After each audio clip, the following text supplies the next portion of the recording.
So metals, we know they are malleable and they are ductile. So who will tell me what is the meaning of malleable and ductile? Hurry up.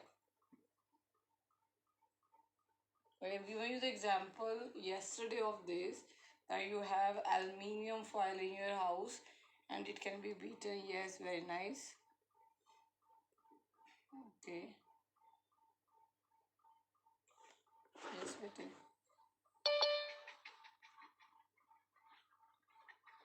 There you are unmuted, you can speak. Yes, ma'am. Ma'am, the malleability of metals is that metals can be beaten into thin sheets. Okay. And the ductility of metal is that metals can be converted into thin wires. So they can be drawn into the thin wires and they can be hammered into the sheets. ठीक, तो हमें पता है aluminium foil हमारे घर पे, बेटे सब लोअर करो hands. Next question I ask. तो हमारे घर में एल्युमिनियम फॉइल्स आती हैं, तो दीज आर शीट्स. अगर हम कॉपर वायर की बात करें तो दीज आर वायर्स, तो ड्रॉ ऑन कर सकते हैं इनको. तो ऐसी प्रॉपर्टी नॉन मेटल्स में नहीं है. अगर नॉन मेटल की बात करें तो ये ब्रिटल, अगर इनके ऊपर हैमर लगाओगे तो ये नहीं इनके ऊपर डेंट पड़ेगा या और थिन हो जाएंगी, ये वहाँ ही टूट जाएंगी. So they are brittle in nature. Any doubt Gurpal? बेटे सारे lower your hands. I'll ask other question. If you are having doubt, then you can raise. ठीक बेटे. So these are brittle, means they can't be malleable or ductile. They will break down. Okay. So this is the first difference. So you should know what is malleability, what is ductility. Malleable means they can be hammered into sheets, and ductile means they can be drawn into wires. Next bete, they are good conductor. These are good conductor, we know, of heat and electricity.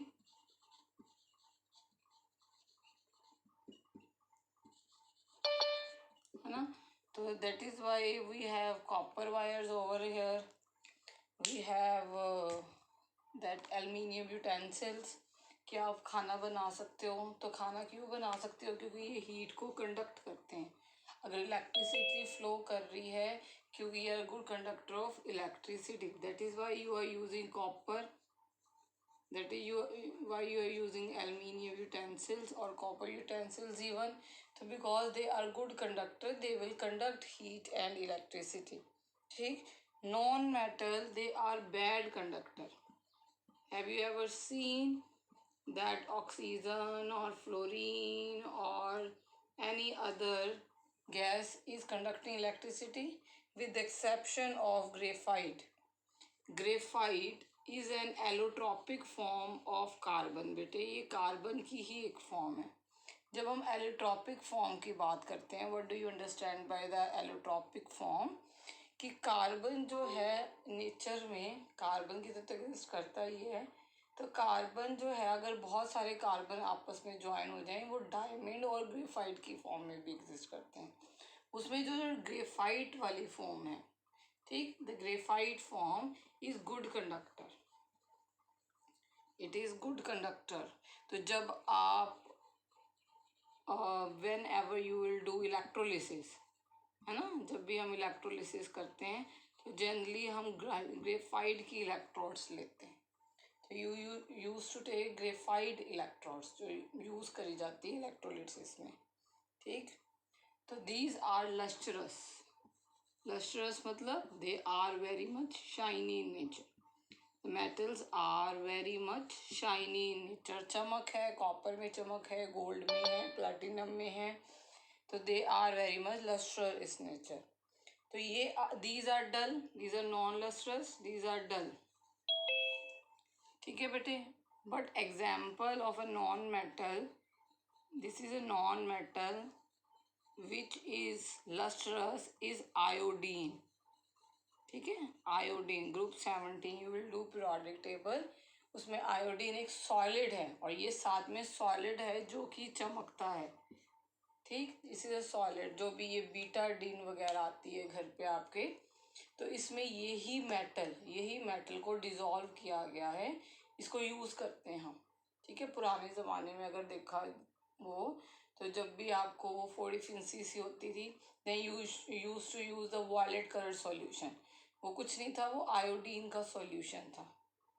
Iodine का solution, tincture of iodine जिसको कहते हैं, we will doing further in solution, तो उसको use किया जाता है। मगर आयोडीन खुद कैसी होती है, एक सॉलिड फॉर्म की चमकती होती है वो, दैट इज़ आयोडीन। अदरवाइज जो नॉन मेटल्स हैं वो चमकते नहीं हैं। हमने कार्बन को कभी चमकते नहीं देखा है सच, हमने ऑक्सीजन को नहीं देखा, हमने फ्लोरीन, हमने नाइट्रोजन, ये सब नॉन मेटल्स है, they don't have any kind of lustre, they are dull, ठीक। जनरली जो हम मेटल्स देखते हैं बेटे, जनरली जो मेटल्स देखते हैं, they are solid in nature. तो अगर इनकी स्टेट देखा जाए तो generally at RT means room temperature, at room temperature they are solid, ठीक है। Exceptions are everywhere, chemistry is full of exception, ठीक। तो अगर if I want to give you an exception, then बेटे mercury is a metal which is liquid at room temperature. You are using this mercury in the thermometer. This is a metal which is liquid at room temperature. Otherwise the metals are generally solid. If I am talking about sodium, then potassium, घर पर example लेते जो हमें दिख रहे हैं, aluminium दिख रहे हैं, फॉइल्स दिख रही हैं, gold you are wearing, platinum you are wearing as a jewellery, iron हमारे घर पे आयरन रोड्स हैं, तो ये सब रूम टेम्परेचर पे क्या है बेटे, सॉलिड्स हैं। मगर अगर हम मरकरी की बात करें जो थर्मोमीटर में है, तो ये हमारे रूम टेम्परेचर पे क्या है, this is eight room temperature is liquid in nature, ठीक। अब non metal can be solid, liquid or a gas. I have given you yesterday an example, ठीक। For example solid में, अगर solid में iodine, we have done now also, iodine is a non-metal which is a solid, ठीक। bromine is a non-metal which is a liquid. Then chlorine and fluorine are the gases, ठीक है बेटे।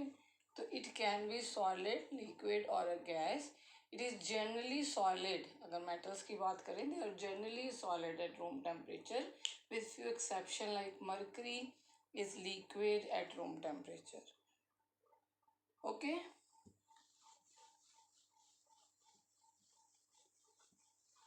सो one of the property next is sonorous. Sonorous के जो आवाज़ करते हैं, तो हमें बताए metals are generally sonorous in nature, आवाज़ करते हैं, तभी हम बेल्स वगैरह में अलॉय यूज़ करते हैं, जैसे ब्रास ब्रॉन्ज हमने करे हुए हैं। जितने भी आवाज़ करें, अगर आप घर पे एल्युमिनियम के यूटेंसिल्स उनको you will stuck it, you will hear some sound, so they are sonorous in nature. Non-metals are not sonorous in nature, they don't have this property. क्या फ्लोरीन आवाज़ करेगी, क्लोरीन आवाज़ करेगी, क्या करेगी बेटे, गैसेज हैं ये तो, ब्रोमीन आवाज़ करेगी, नो। तो इनकी जो जनरल प्रॉपर्टी है, देखो बेटे, जनरल मीन्स सबकी, ठीक है। हम कहें कि इस क्लास के बच्चों की ये क्वालिटी है, they are very much naughty, इसका मतलब ये नहीं कि इसमें से 5-10 बच्चे ये नहीं होंगे इनमें नॉटी नहीं होंगे, ठीक है। अब अगर हम ये कहेंगे ये सारी क्लास बड़ी ओबीडियंट है, तो इसमें से 5 बच्चे ऐसे भी होंगे जो ओबीडियंट नहीं होंगे।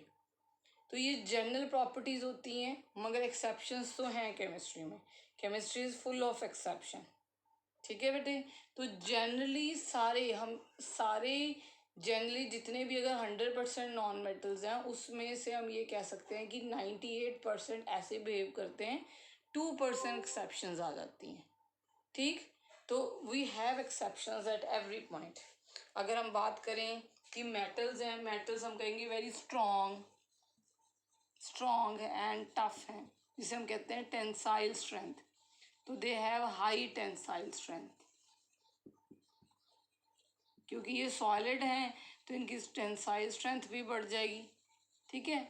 दे आर जनरली लिक्विड गैसेस वगैरह, तो इनकी टेंसाइल स्ट्रेंथ भी कम हो जाएगी, So they have low tensile strength.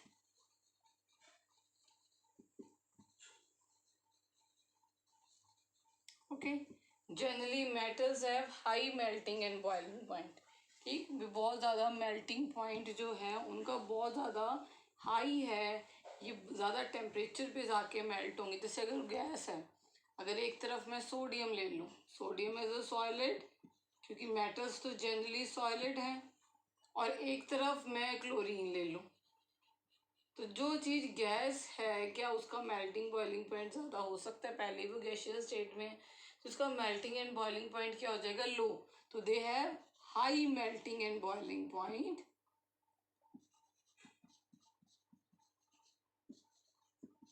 and they have low melting point and boiling point.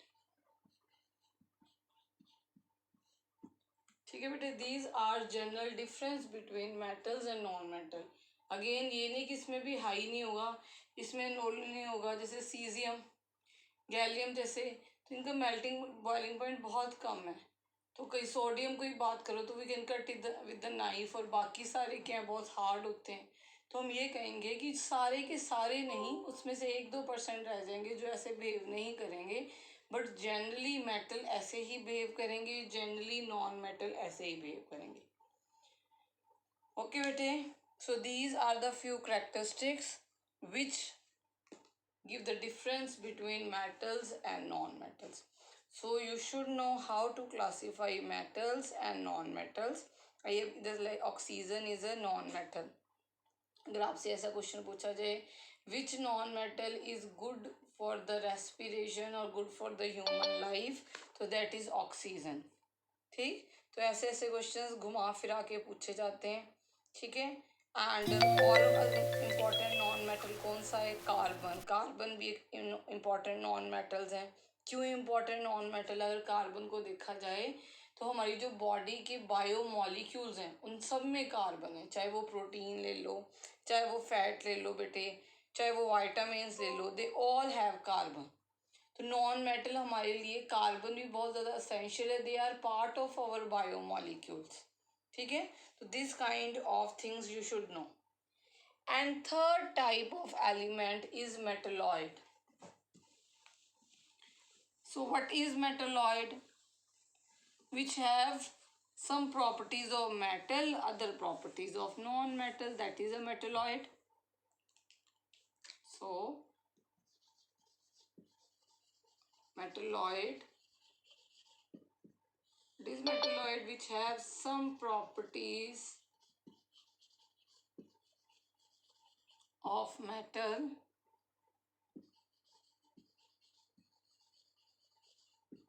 and other properties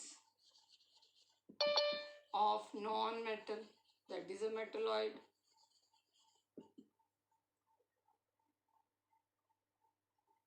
Okay, so that is a metalloid which have both the properties, some properties of metals or other properties of non-metals.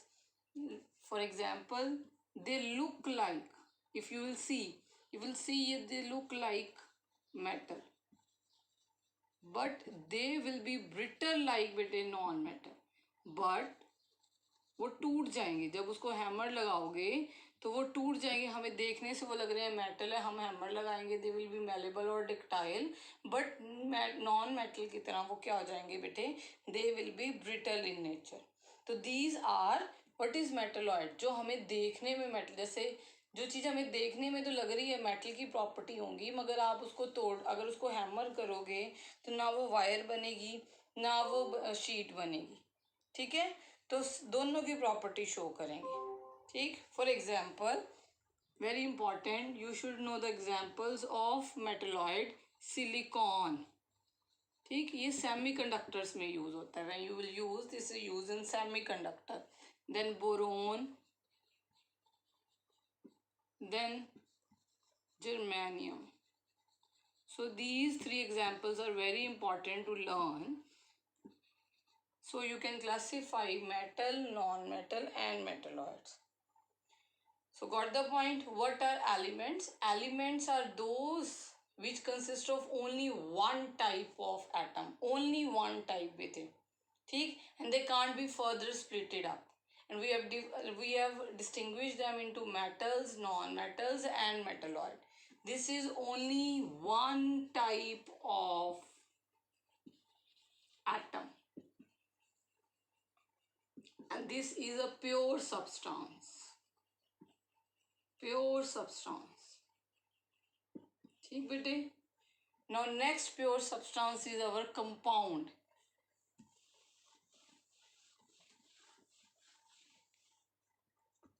Now what is compound? Which is made up of more than one type of atom, and these atom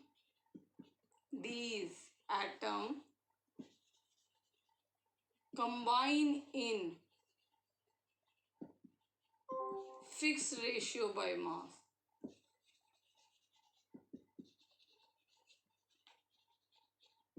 ठीक है बेटे, fix ratio by mass. तो more than one type of atom के बने. For example अगर मैं water की बात करूं बेटे, if I am talking about water, you will do in the next chapter, हम एटॉमिक मास निकाल लेंगे इनका.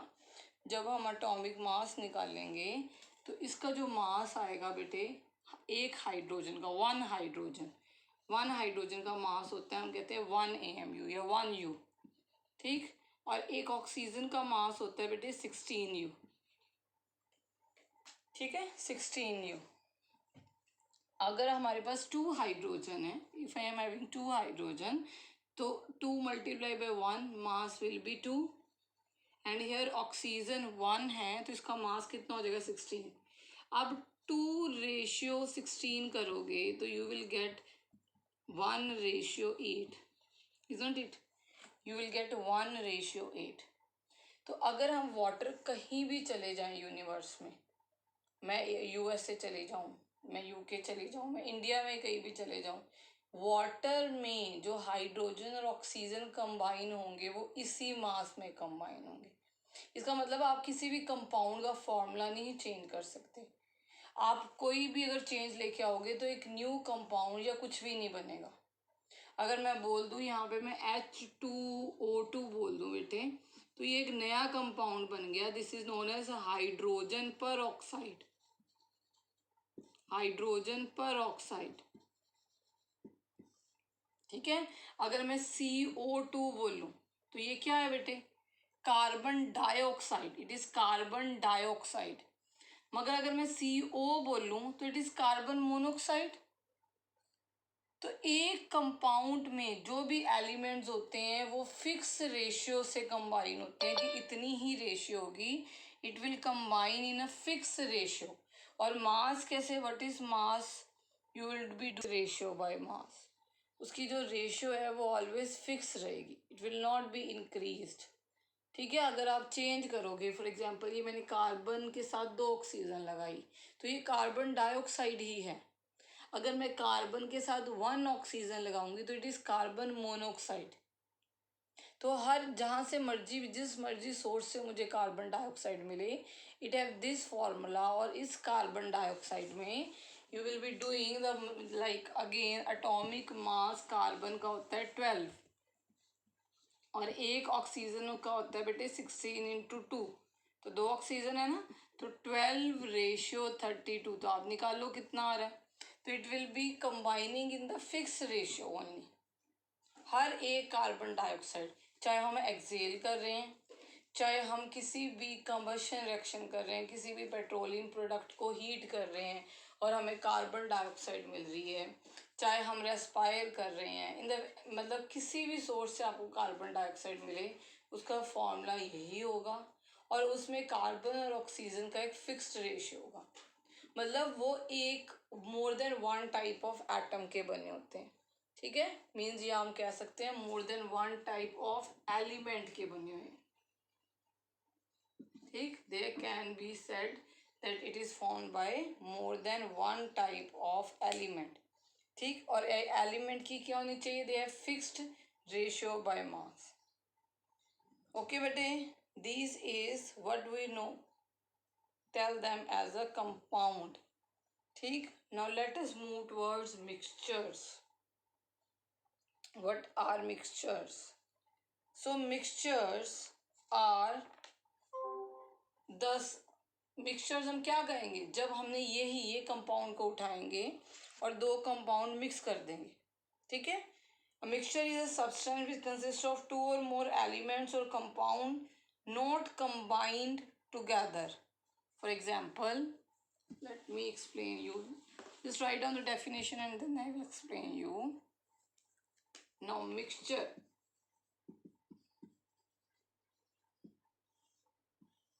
Mixture क्या है बेटे? Mixture is a substance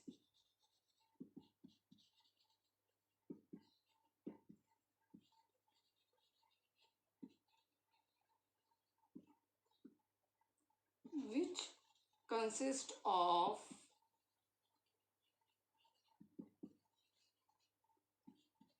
two or more elements like alloys. Alloys में compounds नहीं होते, two or more elements होते हैं. ठीक है बेटे. Two or more elements or compounds not chemically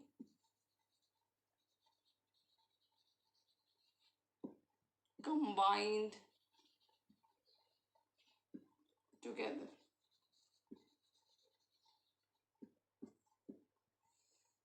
पहले इस चीज को समझो, then we will do different type of mixtures. A mixture is a compound substance. एक substance हमने कह दिया. ठीक. जिसमें two or more metals हैं या elements हैं. Let me write here elements or compounds not chemically. It is very important बेटे. Not chemically combined together. Chemically combined together का मतलब है कि जब आप दो elements को या दो compounds को mix करते हो, नया कोई reaction नहीं हो रही है. अगर NaCl को मैं water में डाल रही हूँ, NaCl को अगर if I am adding in water, तो मेरे पास एक solution आ रहा है. मेरे पास कोई नई चीज़ नहीं बन रही. जैसे कि अगर मैं आयरन लूँ बेटे और सल्फर को मिक्स करूँ, ये मैंने एक चाइना डिश ले ली, उसमें मैंने आयरन भी रख दिया और उसमें मैंने बेटे सल्फर भी रख दिया, तो मुझे आयरन और सल्फर अलग अलग नज़र आ रही है. तो अगर मैं यहाँ पे मैग्नेट लेके जाऊँगी तो दोनों को अगर मैं बोलूँगी मैंने सेपरेट आउट करना है, तो जो आयरन है वो अट्रैक्टेड फील करेगी मैग्नेट की तरफ, वो सेपरेट आउट हो सकती है, ईजिली हो सकती है. मगर इसी आयरन और अगर मैं सल्फर को हीट कर दूं तो ये आयरन सल्फाइड बन जाएगी. It will form iron sulphide. तब ये मिक्सचर नहीं रहा, एक नया कंपाउंड बन गया. ये एक मिक्सचर है. This is a mixture. ठीक है बेटे. But this is a compound. जब आप टू और मोर एलिमेंट्स को या कंपाउंड को मिक्स करते हो तो केमिकली कंबाइन नहीं होने चाहिए. They should not combine chemically, क्योंकि अगर केमिकली कंबाइन हो जाएंगे तो आपको नई चीज़ दे देंगे. ठीक है. It will give a new thing to you. तो it must retain its identity, कि जैसे हैं वैसे रहें, कि ये नया कंपाउंड ना बने, तभी उसको हम मिक्सचर बोल लेंगे. जैसे कि आयरन और सल्फर को जब आपने मिक्स किया तो आपको आयरन और सल्फर अलग अलग दिख रही हैं, अभी अलग अलग दिख रही हैं, तो ये एक मिक्सचर है. मगर उसको ये आपने हीट कर दिया और नई चीज़ बन गई. अब ये अलग अलग नहीं रहेगी. इसकी प्रॉपर्टी क्या है? अलग सी है इन दोनों से, तो ये कंपाउंड बन गया. फॉर एग्जांपल, अगर H2 और O2 है, एटमॉस्फेयर में है, तो हाइड्रोजन ऑक्सीजन का मिक्सचर है, ये गैसेस का मिक्सचर है. मगर अगर आप H2 और O2 को कंबाइन करके वाटर बना देते हो तो ये एक नया कंपाउंड बन गया, तो हम इसको मिक्सचर नहीं बोलेंगे. ठीक है. We will not say them as a mixture, they will now become a compound. तो एटमॉस्फेयर में बहुत सारी गैसेस है बेटे. For example nitrogen, oxygen, carbon, है ना। तो ये सारा मिक्सचर है। मगर किसी गैस को किसी के साथ आप हीट करके और नई गैस बना दो तो आप उसको कंपाउंड बोलना शुरू कर दोगे। तो ये केमिकली कंबाइन हो जाएंगे टुगेदर। तो हमने ये मिक्सचर में यही करना है, जो आपने एलिमेंट्स या कंपाउंड लिए हैं वो केमिकली नहीं कंबाइन होने चाहिए, फिजिकली दे आर कंबाइनिंग, वो उसकी आइडेंटिटी रिटेन रहनी चाहिए, उसी को ही मिक्सचर बोल लेंगे। ओके बेटे, so my next students are entering class 12th, will be meeting on next Friday. तब तक ये पढ़ो and we will doing homogeneous and heterogeneous mixtures.